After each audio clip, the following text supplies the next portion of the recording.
student, my name is Srishti Deshmukh, your economics teacher. Today we will cover the numerical portion of national income. हमने अपने पिछले classes में national income का topic start किया था.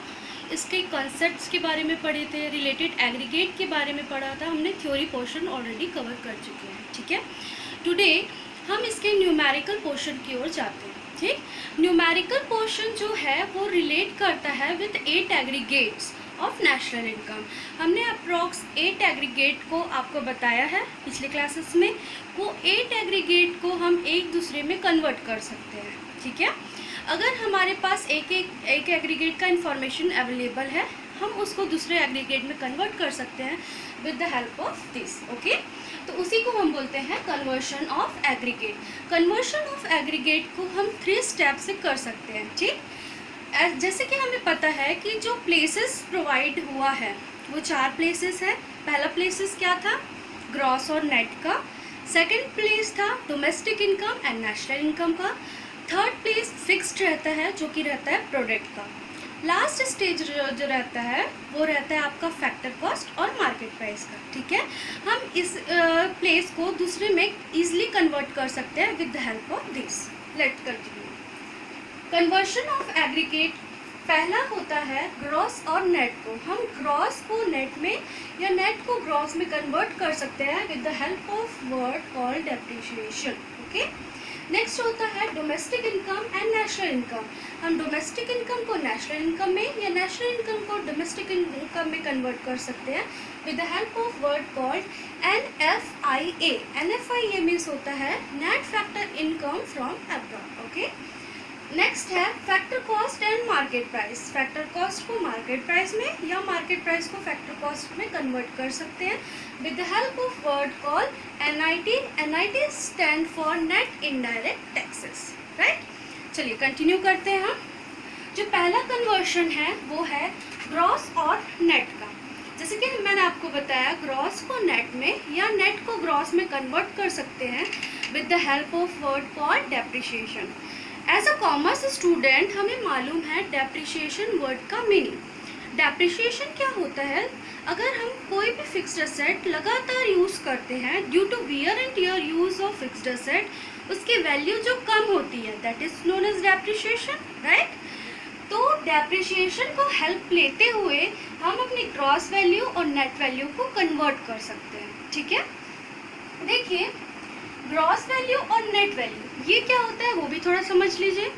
Gross value मतलब होता है कि अगर हम एक प्रोडक्ट खरीदते हैं तो जब उसको खरीदते हैं that is known as purchase. Purchase time में जो उसकी वैल्यू रहती है उसे हम बोलते हैं ग्रॉस वैल्यू. ठीक है, दूसरा है आपका नेट वैल्यू.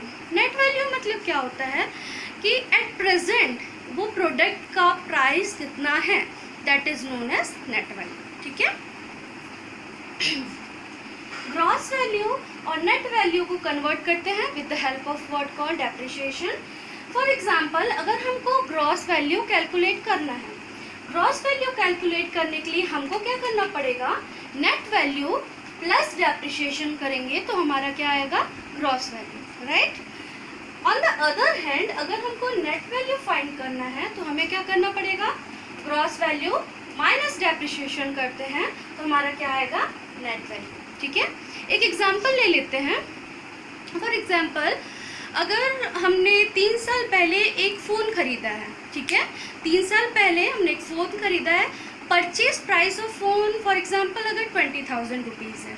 ठीक, अगर हमने परचेज प्राइस को बोला, purchase price is only known as gross value. ठीक है, फ़ोन ख़रीदा उस टाइम उसका परचेज प्राइस था 20,000 रुपीज़. ठीक, परचेज टाइम में फ़ोन का वैल्यू 20,000. एट प्रेजेंट अगर आज हम वो फ़ोन 3 साल के बाद बेचना चाहते हैं तो क्या उसका वैल्यू 20,000 रहेगा? नहीं, उसकी वैल्यू घट के कम हो जाएगी. फॉर एग्जांपल, अगर उसकी वैल्यू हो जाती है 11,000.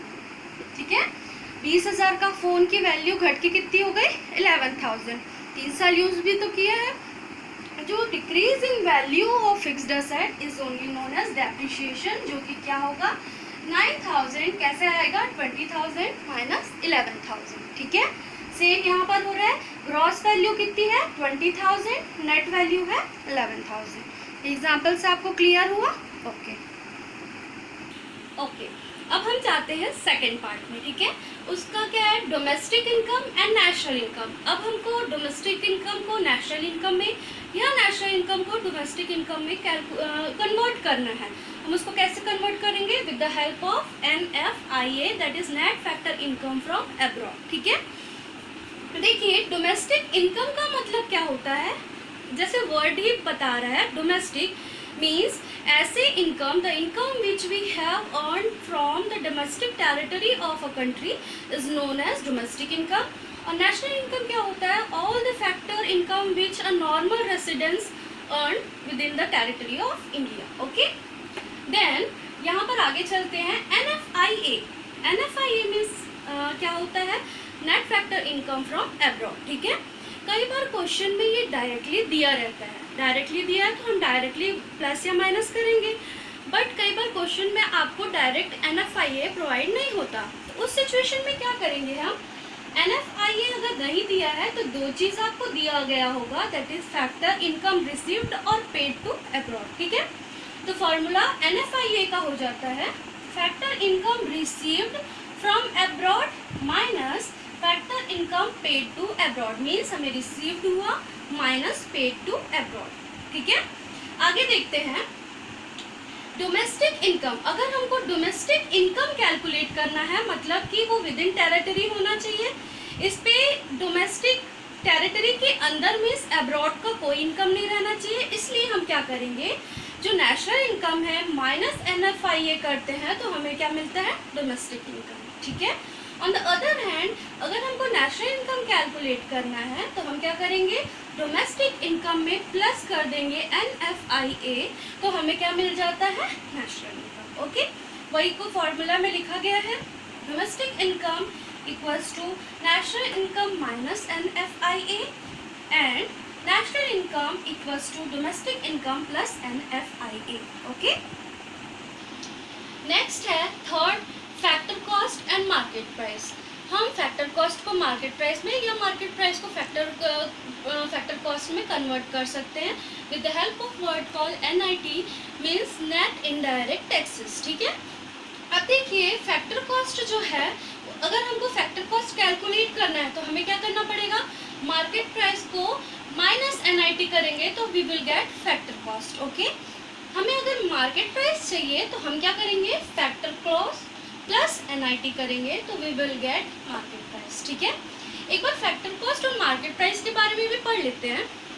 फैक्टर कॉस्ट क्या होता है, जो कॉस्ट हम प्रोडक्शन को देते हैं at the cost of production, ठीक है। अगर हम प्रोडक्शन के समय जो कॉस्ट लगाते हैं that is known as factor cost, whereas market price क्या होता है, जब हम वो प्रोडक्शन को सेल करते हैं in market, that is known as market price, ठीक है। कन्वर्ट कैसे करेंगे, with the help of NIT। कई बार क्वेश्चन में आपको डायरेक्टली NIT दिया रहता है, डायरेक्टली दिया है तो हम ऐड सब्ट्रैक्ट कर सकते हैं। अगर क्वेश्चन में आपको डायरेक्टली NIT नहीं दिया है तो उस सिचुएशन में आपको दिया रहेगा इनडायरेक्ट टैक्स एंड सब्सिडी, ठीक है। तो NIT will be equals to indirect tax minus subsidy करने से हमें क्या मिल जाता है, NIT, ठीक। फॉर्मूला देखेंगे, factor cost equals to, factor cost निकालने के लिए हमने क्या किया है, market price minus NIT, that is market price minus NIT, ठीक है। नेक्स्ट है market price equals to, market price निकालने के लिए हमने क्या किया है, फैक्टर कॉस्ट के साथ प्लस NIT किया, ठीक। तो आपका market price equals to factor cost plus NIT। ये सारा कन्वर्सेशन का आपको आई होप कि आपको ये समझ में आया होगा, ठीक है। अगर आपको ये कन्वर्सेशन समझ में आया तो आप अपना खुद का फॉर्मूला इसकी हेल्प से इजीली बना सकते हैं, ठीक है। अगर आपको ये कन्वर्सेशन आता है तो आप आगे जो methods of calculating national income है वो बहुत इजीली कर सकते हैं, ठीक है। रटने से फॉर्मूला ज़्यादा दिन तक याद नहीं रहेगा, इसके हेल्प से आप इसको लॉन्ग लास्ट रख सकते हैं, ठीक है। होप सो आपको समझ में आया होगा। Thank you.